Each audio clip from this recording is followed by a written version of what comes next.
اللہ الرحمن الرحیم، میں ہوں آپ کا ہوسٹ حمزہ طاہر اور آپ دیکھ رہے ہیں میرا یوٹیوب چینل اسٹریٹ ٹاکس۔ ہمارے آج کے جو گیسٹ ہیں وہ میرے دل کے بہت قریب ہیں کیونکہ وہ ہمیشہ عوام کی بات کرتے ہیں اور اس طرح کے نوجوان جو ہیں ان کی ملک پاکستان کو ان کی ضرورت ہے۔ آپ پاکستان مسلم لیگ نواز کے سینئر نائب صدر ہیں، اس کے علاوہ آپ اپنے حلقے کے ڈپٹی کوارڈینیٹر بھی ہیں۔ میری مراد سید محمد صباحت حمدانی صاحب ہے۔ سر، ہم آپ کو آج کے اس پروگرام میں خوش آمدید کہتے ہیں۔ تھینک یو سو مچ۔ سر، آپ نے جو اپنا جو سیاسی اپنی جو اسٹوڈنٹ لائف تھی اس میں آپ نے جمعیت کو، اسلامی جمعیت طلبہ جو ہے اس کو اپنا جو طرز عمل رکھا، پھر اب آ کے آپ نے جو اپنا پولیٹیکل کیریئر سٹارٹ کیا وہ آپ نے نون لیگ کی طرف سے کیا، تو اس کی کوئی پرٹیکولر وجہ کوئی خاص جس کی وجہ سے آپ کس طرف آئے ہوں؟ جی، پرٹیکولر وجہ یہی تھی کہ یہ ایک سیاسی جماعت ہے جو کہ عوام کی خدمت کرنا اچھے طریقے سے جانتی ہے، اور پاکستان کی ترقی میں جب بھی آپ دیکھیں گے میاں نواز شریف صاحب اور پاکستان مسلم لیگ نواز کا نام سر فہرست دیکھیں گے۔ اور چلیں یہ تو سر فہرست پہ تو چلے، ابھی بھی بہت ساری چیزوں پہ مبالغہ ہے کہہ سکتے ہیں، اس میں انشاءاللہ بحث جو ہے وہ جاری و ساری رہے گی۔ سو اس کنورسیشن کے دوران شاید اگر میں آپ سے کہیں زیادہ تلخ ہو جاؤں تو اس کے لیے معذرت۔ تو مجھے اب یہ بتائیں کہ آپ جیسا جو نوجوان ہے کیا وہ کبھی اقتدار میں آ سکے گا؟ کیونکہ آپ کی جو پارٹی ہے اس میں تو مریم نواز اور حمزہ شہباز شریف کا غلبہ ہے، تو آپ جیسا نوجوان کیسے آگے آئے گا؟ نہیں، ایسا کہنا بالکل غلط ہے۔ آپ دیکھ سکتے ہیں کہ باقی خواجہ سعد رفیق صاحب کی مثال لے سکتے ہیں، ایم ایس ایف سے تھے، وہ آج پارٹی کے نائب صدر ہیں، اور اس کے علاوہ آپ شاہد حقان عباسی صاحب کی مثال دیکھ لیں کہ وہ شریف خاندان سے بھی نہیں تھے لیکن پھر بھی وہ وزیر اعظم پاکستان بنے ہیں۔ ایسا کہنا بالکل ٹھیک نہ ہوگا ہمارے لیے کہ سوائے شریف خاندان کے پارٹی میں مستقبل یا ملک میں مستقبل کسی کا نہیں ہے۔ لیکن آپ نے جو شاہد حقان عباسی جو ایکس پرائم منسٹر تھے لیکن اب وہ پارٹی کا حصہ نہیں رہے، تو یہ کافی کوئی پارٹی کو بھی اس پہ کوئی تحفظات ہیں، آپ نے منانے منونے کی کوشش کی یا نہیں کی؟ نہیں، یہ تحفظات تو دیکھیں وہ سب کے ہی چلتے ہیں ساتھ ساتھ اس میں، لیکن دونوں طرف سے ہوتی ہیں، ایسے ہم نہیں کچھ اس پہ بات وقت کرتا ہے پرورش برسوں سانحہ ایک دم سے نہیں ہوتا، تو آپ کی طرف سے بھی کچھ مسائل تھے، ان کی طرف سے بھی کچھ مسائل تھے۔ سو شاہ جی، آپ کو آج پرٹیکولرلی یہاں پہ بلانے کا مقصد جو ہے وہ نون لیگ کی نمائندگی، تو چونکہ آپ کی نمائندہ جماعت ہے اس کی تو آپ کر رہے ہیں، نوجوانوں کی نمائندگی کے لیے آپ کو بلایا۔ سو آپ جیسے جو نوجوان ہیں جو پولیٹکس میں آنا چاہتے ہیں لیکن جو مسائل ہیں، اب جیسے 9 مئی والا واقعہ ہوا، جیسے کہ اب 9 مئی والا واقعہ ہوا، اس 9 مئی کے واقعے میں ایک چیز جو تھی کہ جو نوجوان تھے جن کو پھسلایا گیا، بہلایا گیا کہ شاید کوئی انقلاب آ گیا ہے، اپنے اداروں کو ٹارگٹ کرنا کون سا انقلاب ہوتا ہے، لیکن ان کو اس طرح کے بات دکھائے گئے کہ شاید کوئی انقلاب آ گیا، تو اس کے بعد جو ان کی جو قیادت ہے وہ خود بھی ساری کی ساری جیل میں ہے، لیکن جو میرے اور آپ جیسا نوجوان ہے وہ تو ساری زندگی پسے گا جیل کے اندر۔ تو آپ کے خیال سے اگر آپ پہ کوئی مشکل وقت آئے گا تو پارٹی آپ کا ساتھ دے گی؟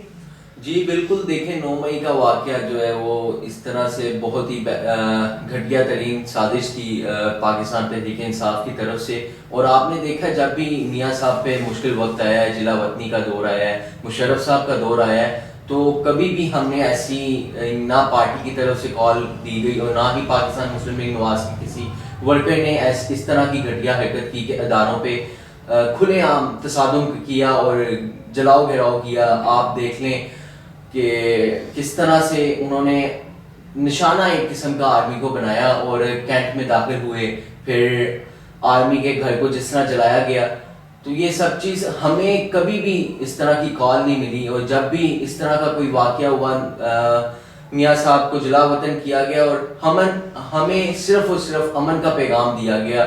یہ پاکستان مسلم لیگ نواز امن کا درس دیتی ہے، نہ کہ جلاؤ گھیراؤ کا، دہشت گردی کا۔ نہیں، ایسے ویسے یہ بات کہنا کہ امن کا پیغام تو نہیں، لیکن ایک چیز کی جو تعریف ہے کہ حالات جتنے بھی برے رہے کبھی کسی قسم کا یہ اس طرح کا کوئی عمل نہیں کیا گیا، لیکن چلیں اس بات پہ آپ کی مان لیتے ہیں۔ اور اس پہ تحفظ ماننے بھی چاہیے. کیسا آپ کو پتہ ہی ہے کیا کیسے آپ کہہ سکتے ہیں کہ امن کا درس نہیں دیتی؟ آپ بتائیں کیا ضلع وطنی نہیں کاٹی؟ ضلع وطنی کے علاوہ آپ نے جو سانحہ ماڈل ٹاؤن آپ پہ جو بڑا الزام ہے، اس کے علاوہ آپ پہ جو بڑا الزام ہے وہ سپریم کورٹ پہ حملہ آپ پہ بڑا الزام ہے، اور اس طرح کے کئی الزامات ہیں جس کی زد میں آپ کی پارٹی آج بھی ہے. وہ تو الزام ہی ہے نا، ثابت تو نہیں ہوئے. عدالتیں ثابت کر رہی ہیں. آپ نواز شریف صاحب کا حکم تھا. خیر چلے، ہمارا آج کا آپ کو یہاں پہ بلانے کا مقصد نوجوانوں کی نمائندگی ہے. تو نوجوانوں کا جو 2024 کا سال ہے، آپ کس میں پولیٹیکل جو ہیں، آپ کے خیال سے آپ کس طرح پولیٹیکلی اس کو بہتر بنائیں گے اور پاکستان کے لیے کس طرح بہتر ثابت ہوگا؟ دیکھیں، پاکستان مسلم لیگ نواز نے 2018 میں بھی پاکستان بہتر بنایا تھا، اور تب آپ کو پتہ ہی ہے کیا سرکمسٹانسز تھے، کیا سچویشن. 2018 میں ویسے وہ ان کی پی ٹی آئی کی حکومت، سوری 2013 کہنا تھا. 2013 میں کیا سچویشن تھی ملک کی، اور آج آپ دیکھ لیں اس میں کیا تبدیلیاں ہیں. یہ مجھ سے بہتر آپ جانتے ہیں کہ اس وقت مہنگائی کی کیا شرح تھی، اب مہنگائی کی کیا شرح ہے، اور باقی کام ملک کی ترقی کے لیے کتنا کام میاں صاحب نے کیا. اور انشاءاللہ میاں صاحب ملک کی ترقی کے لیے لندن چلے گئے. نہیں، لندن تاکہ ملک کی ترقی ہو سکے. نہیں، ملک کی ترقی دیکھیں، لندن بھی وہ اس طرح سے نہیں گئے، اپنی علاج کے لیے ہی گئے تھے، اور ڈاکٹروں کی اجازت پہ ہی گئے تھے. میاں صاحب کا علاج آخری مومنٹ پہ پھر سے جب سارا کچھ ٹھیک ہو گیا، میاں صاحب تب بھی کیوں آئے؟ دیکھیں اب بھی واپس تو نہیں نہ جا رہے. نہیں، اب الحمدللہ قدر بہتر ہیں وہ پہلے سے. تو اب انشاءاللہ میاں صاحب الیکشن بھی لڑیں گے، اور انشاءاللہ آئندہ وزیر اعظم بھی بنیں گے. الیکشن سے مجھے یاد آیا کہ جو الیکشن ہو رہے ہیں، جی انشاءاللہ 8 فروری کو الیکشن ہو رہے ہیں. آپ کا حلقہ کون سا ہے؟ ہمارا 147. اور اس میں کینڈیڈیٹ میاں حمزہ شہباز شریف صاحب. ان کی کاغذات نامزدگی تو نہیں چھینے گئے؟ نہیں، ان پہ کوئی ایسا ایلیگیشن ہی نہیں تھا. بینگ اے ینگ جو ہے لوئر، آپ کے خیال سے جو کاغذات نامزدگی چھیننے کا یہ سلسلہ ہے، یا جو پی ٹی آئی کے جو کاغذات نامزدگی مسترد ہوئے، آپ کے خیال سے یہ ہونے چاہیے تھے؟ دیکھیں، یہ تو اب الیکشن کمیشن بہتر جانتا ہے کہ کاغذات ڈپلومیٹ جواب دی ہے. نہیں، بات تو ٹھیک ہے نا، الیکشن کمیشن ہی جان سکتا ہے وہ کس وجوہات کی بنا پر ان کے مسترد کیے. اب یہ ایک میرے خیال سے یہ ایک پارٹی، میں چونکہ 9 مئی کے واقعے بعد تو میں پہلی شدید مذمت کر دوں 9 مئی کے واقعے کی، کرنی بھی بنتی ہے آپ کی، لیکن 9 مئی کے واقعے کے بعد آپ نے ایک پارٹی کو بالکل سائیڈ لائن لگا دیا. مجھے لگتا ہے کہ آپ جیسے نوجوان کو اس چیز کو مطلب نون لیگ کو الیکشن میں آنا چاہیے، اور الیکشن میں آگے اس چیز کا فیصلہ ہونا چاہیے کہ پاکستان کا مستقبل کیا ہوگا. دیکھیں، ایک چیز کی کلیریفیکیشن میں کہہ دوں، 9 مئی کے واقعات کے بعد ہم نے نہیں ان کو سائیڈ لائن کیا، وہ اپنی حرکتوں کی وجہ سے سائیڈ لائن ہوئی. یہ ایک بڑا سوالیہ نشان ہے کہ وہ حرکتیں کیا تھی، اور بجائے اس کے کہ میرا یوٹیوب چینل بند ہو اور اس کے بعد آپ کے بھی مسائل ہو، تو میرے خیال سے ہم 9 مئی واقعے سے باہر نکل آتے ہیں. سو آپ کے خیال سے الیکشن ہوتے نظر آ رہے ہیں. نون لیگ آپ کے خیال سے کلین سویپ کرنے کا دعویٰ ہو رہا ہے آپ کی جماعت کی طرف سے؟ بلاول بھٹو صاحب نے بھی ڈیرے ڈال لی ہیں یہاں پر آپ کے علاقے میں ہی، لاہور میں ان کا بھی الیکشن ہے، 127 سے آئی گیس وہ کنٹیسٹ کر رہے ہیں. سو کیا آپ پی ٹی ایم دوبارہ سے اکٹھی ہوتی نظر آ رہی ہے؟ نہیں، انشاءاللہ بلاول صاحب جہاں سے بھی الیکشن لڑیں، اس سے ہم تو دعا گو ہیں سب کے لیے کہ الیکشن اچھی طرح سے گزر رہے ہیں، لیکن وہ جہاں سے بھی الیکشن لڑیں، لیکن پنجاب میاں نواز شریف صاحب کا مسلم لیگ نون کا ہے، اور آپ کو انشاءاللہ کلین سویپ کرتے ہم یہاں سے نظر آئیں گے. آپ کی سیٹ ایڈجسٹمنٹ کی بات چل رہی ہے استحکام پاکستان پارٹی کے ساتھ، کیا اس میں صداقت ہے کہ آپ کی سیٹ ایڈجسٹمنٹ ہو چکی ہے؟ جی، یہ تو قائدین بہتر فیصلہ کر سکتے ہیں، لیکن ہماری بات چیت کافی جماعتوں کے ساتھ چل بھی رہی ہے. کراچی میں ایم کیو ایم کے ساتھ ہم سیٹ ایڈجسٹ، کبھی ہو سکتا ہے کہ مستقبل میں تحریک انصاف کی اور نون لیگ کی سیٹ ایڈجسٹمنٹ ہو جائے؟ جی انشاءاللہ ہو سکتی ہے، کیوں نہیں ہو سکتی. سیاسی جماعتوں کو سیٹ ایڈجسٹمنٹ کرنی چاہیے، ایسا نہیں ہے کہ نون لیگ. ایک بریکنگ نیوز ہے کہ شاہ جی کہہ رہے ہیں کہ نون لیگ اور پاکستان تحریک انصاف کی سیٹ ایڈجسٹمنٹ ہونی چاہیے. آئی گیس کہ جتنے بھی نوجوان ہیں ان کو ان سے سیکھنا چاہیے کہ سیاست میں کوئی لفظ بھی حرف آخر نہیں ہوتا، اور واقعی